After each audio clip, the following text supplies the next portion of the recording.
Sylvie Hamel, je suis professeure au département de psychoéducation à l'Université du Québec à Trois-Rivières. Je fais de la recherche depuis plusieurs années, toujours sur la même thématique, les adolescents en difficulté bien entendu, mais néanmoins, les adolescents que j'aime beaucoup, belle période du développement qui m'intéresse toujours autant. Et plus récemment, j'ai fait des projets sur les mineurs en fugue, dont on va parler plus longuement. Mais avant cette recherche aussi, des projets sur les gangs de rue et même bien avant ça, sur le suicide.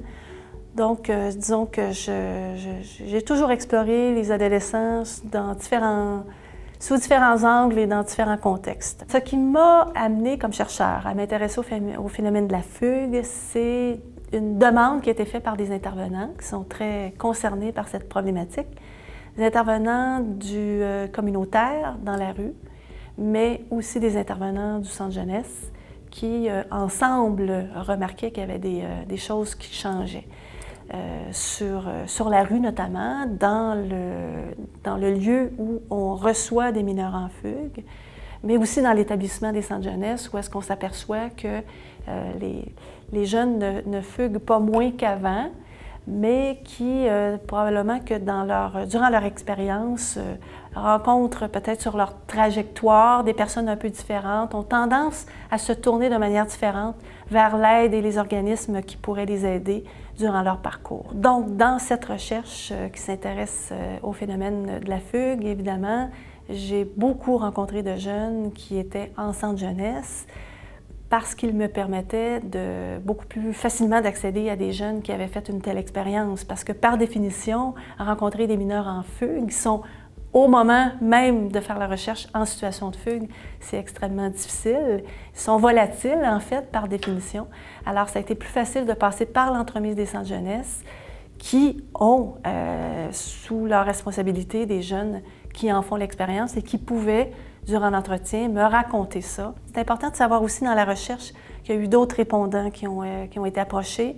Il y avait aussi des intervenants, des milieux centres jeunesse, communautaires, des policiers, des parents aussi. Mais en ce qui concerne les jeunes précisément, les questions qu'on leur posait étaient sous la forme d'une trajectoire, en fait, trajectoire d'expérience de la fugue, en portant un regard sur l'avant, le pendant et l'après. En ce qui concerne l'avant, évidemment, des questions toutes simples. Comment ça s'est passé? Qu'est-ce qui t'a amené à vouloir le faire? Dans quel contexte? Est-ce que tu étais choqué? Est-ce que tu voulais aller chercher autre chose ailleurs? Le pendant, là, est-ce que ça a duré combien de temps? Est-ce qu'il y a eu des changements? Est-ce que tu as dû te promener? Est-ce que tu as, sur ton passage, rencontré des personnes que tu connaissais, que tu ne connaissais pas?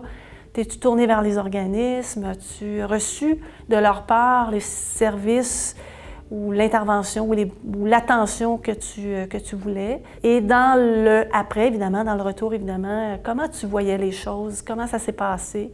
Est-ce que les choses se sont passées comme tu l'aurais voulu? Qu'est-ce qu'on aurait pu faire de mieux si c'était à refaire pour que cette expérience-là soit vécue de façon plus positive? S'il y a un résultat qui m'a vraiment préoccupée, étonnée à l'intérieur de cette recherche-là, c'est vraiment ce que les jeunes ont raconté autour des risques qu'ils ont pris. Je m'attendais à avoir des discours de victimes, de jeunes qui allaient me dire à quel point ils regrettent d'avoir fait ça parce qu'ils se sont fait prendre au piège et qu'ils n'ont donc pas voulu se retrouver dans ces situations-là.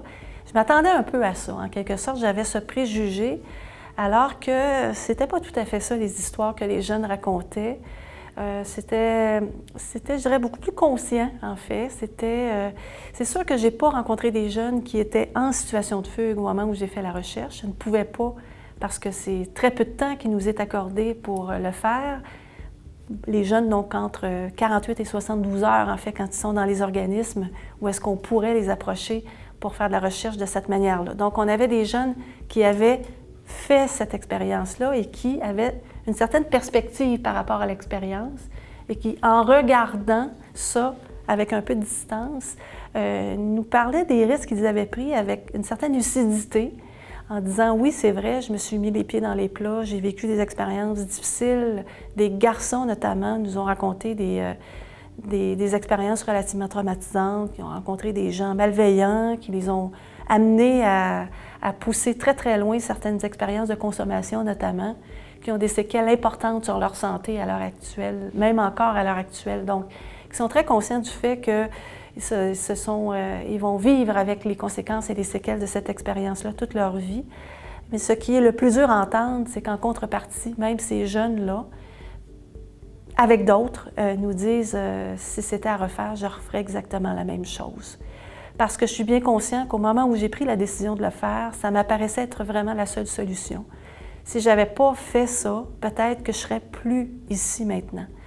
Donc, ils l'ont fait pour survivre à quelque chose qui était rendu extrêmement pénible pour eux et qui n'est pas relié juste aux intervenants qu'on n'aime pas, au fait qu'on est tanné de se faire encadrer, de se faire dire quoi faire, mais beaucoup plus relié au fait que je ne savais plus où j'en étais rendue, je ne sais pas qui je suis, je n'ai pas de réponse aux questions que je me pose comme adolescent, j'ai besoin de savoir comment je vais réussir à me débrouiller dans la vie, l'âge adulte m'attend, vers qui je vais me tourner, comment je vais m'organiser, comment je vais faire, de quoi ça a l'air, la vie, en dehors de l'établissement et sans la surveillance, sans l'encadrement que je reçois constamment. Est-ce que je pourrais m'en passer? Est-ce que je vais être capable de prendre des décisions moi-même, de m'organiser dans la vie?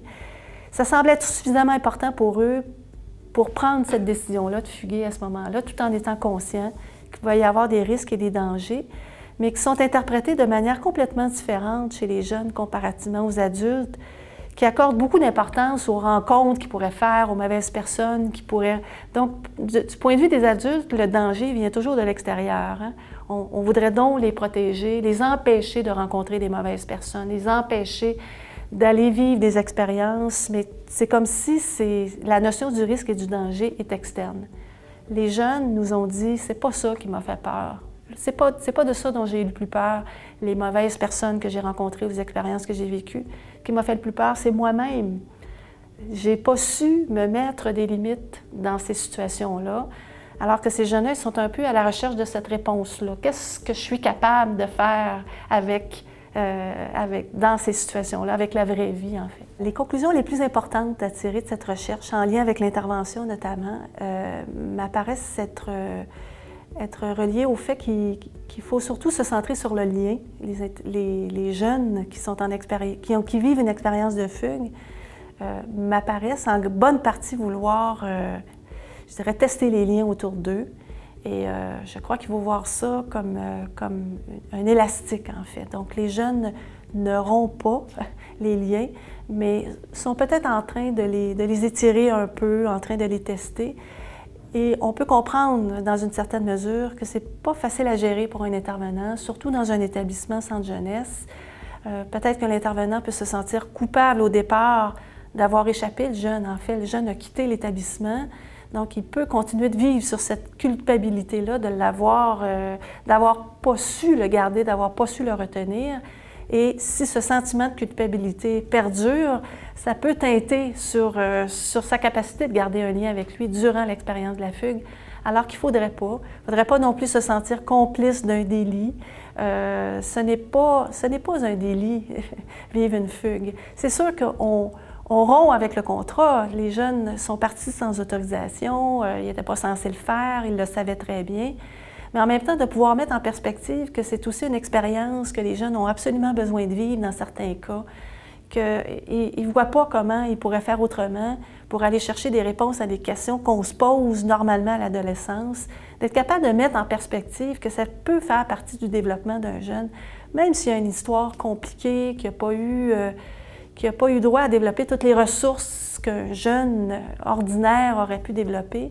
Je pense qu'il faut garder en perspective que le lien reste le plus important et qu'il faut savoir lui donner la priorité, en dépit du fait qu'on peut se sentir un peu mal d'avoir échappé le jeune ou même un peu drôle d'intervenir avec lui alors qu'il est en train de vivre cette expérience-là comme telle et qu'on sait très bien qu'il aurait été peut-être préférable de l'empêcher de le faire, mais dans certains cas, ça semble avoir été complètement inévitable de toute manière quand on entend les jeunes nous raconter leur histoire.